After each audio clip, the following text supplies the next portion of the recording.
قراءة اليوم غتكون بالشمع أو بقايا الشمع. قراءة خطيرة، هاد الطريقة خطيرة وواعرة بزاف، غير الطرق اللي تتعرفوها.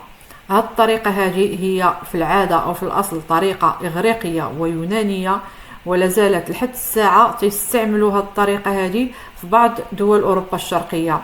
هاد الطريقة فعلا خطيرة ومغايرة عن باقي الطرق اللي تتعرفوها. نخليو الشمعة تذوب وتبرد ونشوفوا شمعتكم اشنو غادي تقول لكم وشنو باغا توصل لكم. كاين تجمع كبير في الوسط، طاقة متراكمة، امور كتيرة في بالكم وشغلاكم، مهمومين ومغمومين، مطارق كتيرة فوق راسكم. عندي طاقة تخلص من هم كبير، انتقال من حال لحال، طريق جديدة غتفتح لكم، طريق نظيفة، كاين بداية انفراج، خصوصا بعد فترة ديال التعب والانتظار. طريق نقية، الطاقة السلبية كلها خليتوها وراكم ورا ظهركم. كانت عندكم حبسة كتيرة في الرزق، أكثر حاجة كانت حبساكم ومعطلاكم العين المتراكمة والتوابع. هذه أكثر حاجة كانت حبساكم، العين. ما عرفت واش تيبان لكم هنا ولا لا، النقط السوداء نوريها لكم، النقط السوداء بلاتي، ما عرفت واش تشوفوها ولا لا. النقط السوداء هنا هذه عيون وتوابع كانت حابساكم في الرزق ديالكم، اكثر حاجه كانت حابساكم ودايره لكم التعطيل.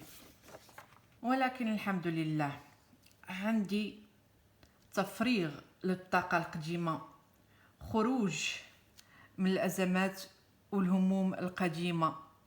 همومكم ومشاكلكم باذن الله كلها تتجمع وسوف يكون طاقه تفريغ. هذه النقطة تعني طاقة تفريغ لكل الطاقات السلبية القديمة بإذن الله. عندي هنا كشجرة، كأنها شجرة الحياة، تبشركم باستقرار وتوسع في الرزق بإذن الله. كاين أخبار متتالية ومتفرقة غتفرحكم بإذن الله. رزق قليل ولكن جايكم رزق في الطريق على فترات ولكنه قليل.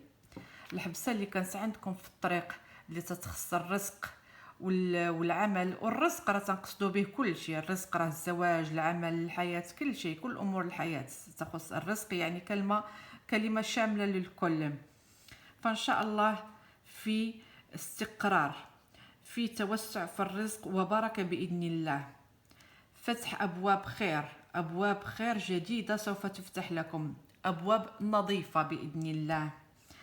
كاين تحقيق أمنية ودعاء مستجاب، نفس غيمة ولكنها نظيفة، أو ما نقولوش غيمة، سحابة نظيفة بإذن الله، دعاء مستجاب وكذلك أمنية بإذن الله غتحقق لكم قريبا بإذن الله. عاطفيا في علاقات جديدة في الطريق لكم، علاقات نظيفة، علاقات مبنية على الوضوح، مبنية على النظافة، علاقات نقية، أو يعني غتعرفوا في طريقكم غتعرفوا على ناس دو كاليتي، يعني ناس محترمين. غتخلصوا من العلاقات القديمة، علاقات القديمة كانت سامة للبعض منكم، كانت سامة بزاف. العلاقات تخص الكل، كل واحد حسب طاقته، مو شرط الحبيب فقط، بس على العلاقات العاطفية ككل.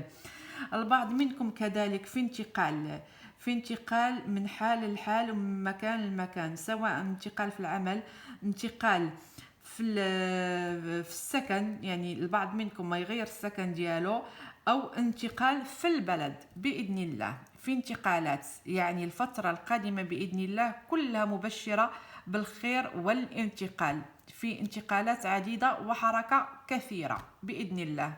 نتكلموا على العاطفة وبكل صراحة. صراحة العاطفة هاد الكوتي هذا أو هاد الجهة الشمعة أو بقايا الشمع يقول: كنت في علاقة سامة، علاقة توكسيك. الشخص اللي انتم معاه حاليا أو اللي كنتم معاه نيته ما كانتش صافية، ما كانش واضح، النية ما صافياش وما واضحش، غيوم مسخة ثقيلة، كان عنده أكثر من وجه ووجه، عنده أكثر من وجه ووجه. رؤوس الشمع هذه مش نظيفة.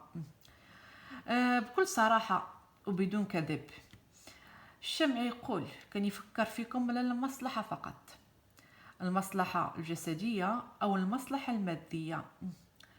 البعض منكم الشخص اللي كنتو معاه خدا لكم رزقكم بطريقة أو بأخرى، خدا لكم رزقكم. هذا الشخص هو متعدد العلاقات، بكل صراحة شخص متعدد العلاقات، طريقه كلها ملوية ما صافياش، كلها ملوية وما صافياش وشوك. القراءة تقول وبكل صراحة ما نكذبش عليكم، عاجلا أو آجلا كل واحد فيكم غيشد الطريق، نتوما في الطريق وهو في طريق. أنا كنشوف طريقكم ماشي وحدة، عاجلا أم آجلا كل واحد غيشد الاتجاه ديالو وغيمشي في الوجهة ديالو، ما غتكملوش مع بعض، عاجلا أم آجلا. طريقكم نقية وصافية، طريقه كحلة زحلة، طريقه ما واضحش،